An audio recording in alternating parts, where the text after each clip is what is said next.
Happy Friday afternoon to the Low VA Rates Nation. Thanks for hanging out with us today on Facebook. As always, we got another exciting topic to talk about just before the weekend, and we're always sporting some red for Red Friday because we're always remembering everybody deployed on Fridays here at Low VA Rates. And if they don't wear red, I do give them some HR compliant motivation to make sure they remember next weekend. So today's topic we're going with, it's the VA entitlement codes. And I know the weekend's coming up and there's not a lot of college football, but there is one magical football game left and we're going to talk about that at the end. If you want to read more about this, it is Chapter 2, Section 9 of the VA Lender's Handbook. And the entitlement codes really just break down about your period of service in the military and how that correlates to your VA home loan benefits. So we've got some of these. It goes back to World War II. We've got the Korean period. We have post-Korean. We have the Vietnam War. We have some of these we're going to come back to. We're going to come back to this one here, number 5, the entitlement restored. Surviving spouse, we want to talk a little bit about that one. We have a spouse of a soldier or service member that is listed as a POW/MIA. We have post-World War II period of times, post-Vietnam, Gulf War, talk about that a little bit, and our selected reserve individuals.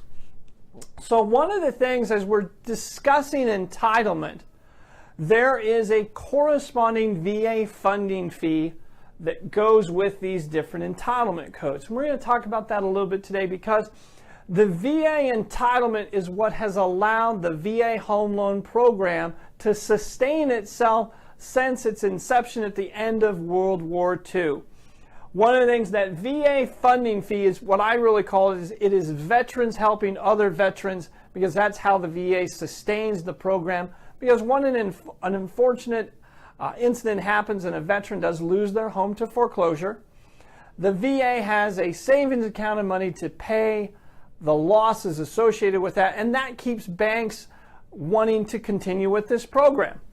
So as we look at one of these things, we're going to start with the two sacred ones here, our surviving spouse and our spouse of a POW/MIA soldier or service member.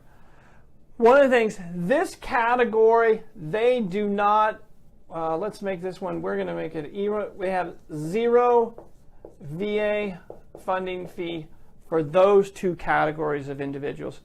If you are considering using those benefits, if you're a spouse that fits into that category, please, please, please remember one thing. You want to make sure you have your certificate of eligibility in your hand before you spend any money on maybe a VA refinance or on a purchase of a home loan, because that sometimes the documentation takes a little bit of time, and speed is the one thing that you don't have when you're looking at a new VA mortgage. You want to make sure you can move that experience as quickly as possible.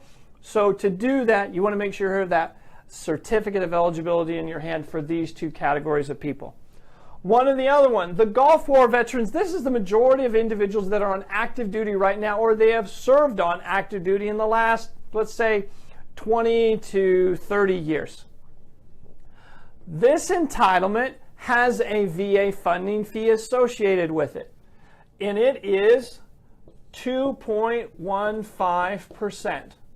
So if you're going to purchase a home for $100,000, that means that the VA is going to add $2,150 onto your purchase amount. So when you get your mortgage statement on that, say you bought that $100,000 house, you're going to need to remember you're going to see a statement that looks like this with your mortgage balance. Because that is how, remember we spoke about how the veterans help other veterans sustain that program. Pretty exciting. Still cheap. Remember, there's no mortgage insurance like there is with a USDA loan or an FHA loan. Now I'm going to come back over, I'm going to skip 5 because it's Friday and marketing said I could make up my own rules today. The selected reservists. The reservists have to meet the requirements for 6 years of credible service. That means you did at least one drill a year, meaning you showed up to one weekend for a period of 6 years of time. You'll have your VA home loan benefits. But you also pay a higher VA funding fee. So that is 2.4%.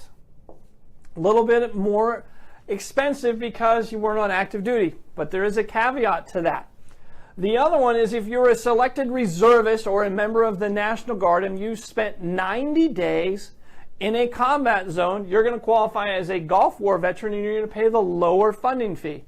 If you were in the Guard or Reserves during the 80s and you didn't deploy to a combat zone during that time, you're going to pay that higher VA funding fee. There's a lot of individuals that spent some time in the National Guard or Reserves in the 60s or the 70s that are now coming to a point in their life where they want to use their VA home loan benefits to purchase a home. They've never done that.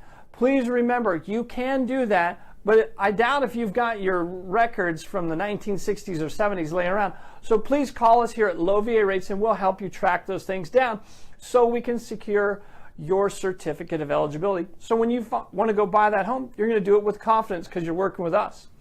Now, the last one that I've held down here is the entitlement restored. This is if maybe you have a current VA home loan. I know we've used the example. Maybe you're a high-speed, low-drag United States Army soldier down at Fort Hood, Texas, and you're going to move up to Fort Lewis, Washington. Maybe you want to keep both homes.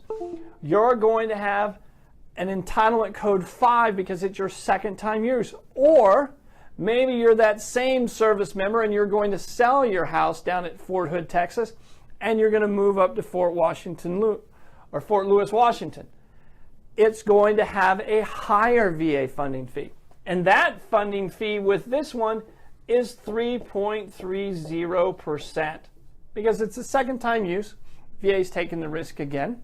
So they have a higher VA funding fee on there. Now, so we've gone through, we have zero funding fee for our surviving spouses of service members.